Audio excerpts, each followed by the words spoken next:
Mkuu wa mkoa wa Katavi Mwanamvua Mrindoko amewaagiza wakuu wa wilaya zote za mkoa huo kufanya tathmini ya kuwatambua vijana walio kwenye maeneo yao. Lengo ni kuwasaidia kujikwamua kiuchumi. Mrindoko ameyasema hayo baada ya kukutana na makundi mbalimbali wakiwemo vijana, ikiwa ni pamoja na kusikiliza kero zao hasa kwa upande wa biashara wanazofanya. Tumeamua kwamba tufanye tathmini ya vijana wetu wote ndani ya mkoa. Vijana waliomaliza form 4 ambaye bado hajajua cha kufanya baada ya kumaliza form 4. Kijana aliyemaliza kidato cha 6 form 6 na bado hajajua afanye nini, labda yuko tu nyumbani amekaa.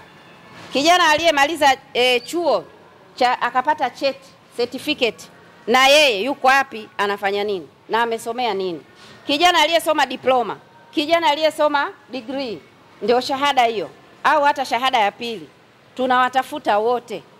Na kazi hiyo nimewapa wakuu wa wilaya pamoja na halmashauri ndani ya mwezi mmoja, baada ya wiki hizi 2 tu tumalize mwezi niliowapa.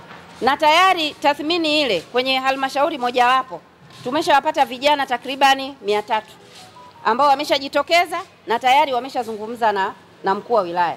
Kwa upande wao, baadhi ya wafanyabiashara wakiwemo vijana wamesema kero yao kwa sasa ni wingi wa tozo wanazotoa, kupata umeme wa uhakika katika stendi ya Mizengo Pinda, pamoja na kufanyiwa ukarabati wa miundombinu kwa baadhi ya masoko. Choo kinatumika kama ni sehemu ya huduma kwa mwananchi, lisitumike kama pato. Ikitumika kama pato, sisi kwa mfano soko letu hapa la Mpanda Hoteli tunafanya biashara 2700 almost 60 kidogo. Wafanya biashara 2100 wote ni kina mama. Sisi tuko kama 600 wanaume tu. Sasa wenzetu kina mama wanakuwa na matatizo mbalimbali. Kwa mfano mtu anapokuwa mjamzito, anaweza kaenda, samani mheshimiwa mkuu wa kutamka ile neno, anaweza kaenda pengine toilet hata mara 5. Sasa katika mazingira kaida akitumika 300 ni 1500. Akikaa kwa siku 30, chooni peke yake ni 1045 ameingiza. Lakini kama ni 200 katika mazingira kaida kwa siku akitumia kama 200 kake, kwa mwezi ni shilingi 6000. Kwa hiyo ile huduma ambayo analipia pale mezani ile shilingi 9000 kwa mwezi, akitumia na shilingi 6200 kwenye choo, tunaongeza pato ambalo lile pato litakuwa ni rafiki kwetu.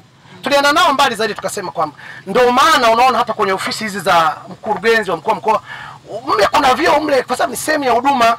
Hata wenzetu wangekuwa kama mfano vile vyoo wanalipia mle vyoo, kuna wengine watumishi wangekuwa wanashindwa kulipia vile vyoo. Dukani kwangu mimi kwa mwaka nalipia 360 kwenye halmashauri kwa siku 30 zile, kwa siku 300 kwa mwaka mmoja. Lakini la pili nalipia leseni ya halmashauri na ile ya biashara yangu. 3 nalipia yani zile kodi nyingi, nalipia ile huduma ya tozo ile ya kukagua ya fire shilingi 40,000.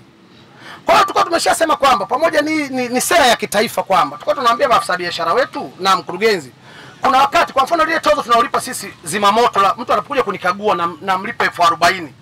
Kwa nini lile tozo lisiingie halmashauri kwamba sisi kama halmashauri labda kwa mwaka tunawalipa wale watu wa fire labda 100,000, analipia mkurugenzi kwa sababu ni sehemu hii ni kaya yake. Lakini tunashindwa hata hiyo shilingi 70,000 tunashindwa kutoa kwa sababu biashara hakuna. Unakuja hapa unashinda shilingi 50,000, 30,000. Je, utaweza kukizi ulipe choni? Maana choni mwanzoni tulikuwa tunatoa hela, tulikuwa tulipi hela. Wakadai kwamba tuwe tunalipia pesa. Wakadai kwamba tuwe tunalipia pesa. Tumekubali tunalipa 300. Lakini bado hata hivyo haikizi. Sisi wafanyabiashara tumefilisika asilimia ya mwisho. Kuna embe zinatoka Kondamoyo zinakuja huku.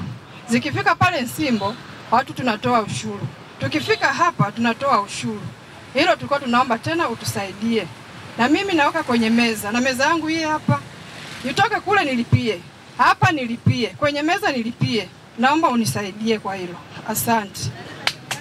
Wapi? Tunalipa shingapi kule mama? Kule Nsimbo tunalipa gunia moja 1000. Tukifika hapa anadai kwamba gunia moja 2000. Kwenye meza nalipa 300. Ni kwamba sehemu za bati zimetoboka, yani kwamba mvua inaponyesha kuna sehemu zinakuwa zinaloana, kwa maana kwamba wafanyabiashara wanafanya kazi ya kufunika maeneo yao alafu wanaenda kujificha, na kati muda huo wanatakiwa angekuwa wanafanya kazi. Yani mtu kama mwenye kibanda kama hichi hapa anakuwa hana shida, yani mvua ikinyesha lakini bado anaendelea kuuza. Ila sisi ambao tuko upande wa meza za hizi za nili tunakuwa tunapata shida hasa kwa sababu maeneo haya yanakuwa yametoboka, kama ukiangalia pale, ukiangalia na pale yametoboka. Kwa hiyo mvua inakuwa inaloanisha. Kwa hiyo wajasiriamali wanapata shida sana. Hiyo ni changamoto kubwa sana.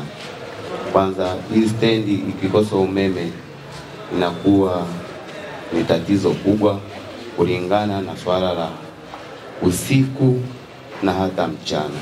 Akijibu kero hizo, mkuu wa mkoa wa Katavi Mwanamvua Mrindoko ametoa saa 24 kwa wataalamu mbalimbali wakiwemo TANESCO kutatua baadhi ya changamoto, huku akiomba kukutana na baadhi ya viongozi kujadili kero zinazohitaji majibu baada ya majadiliano. Kwa laini inayotokea kutoka Magamba ina shida kidogo. Lakini baada ya ufuatiliaji nilipokea ushauri, kuna chumba kimoja kiko pale karibu na geti la abiria, inaonekana kwamba laini yake ni laini ambayo haidhimikiwi na umeme.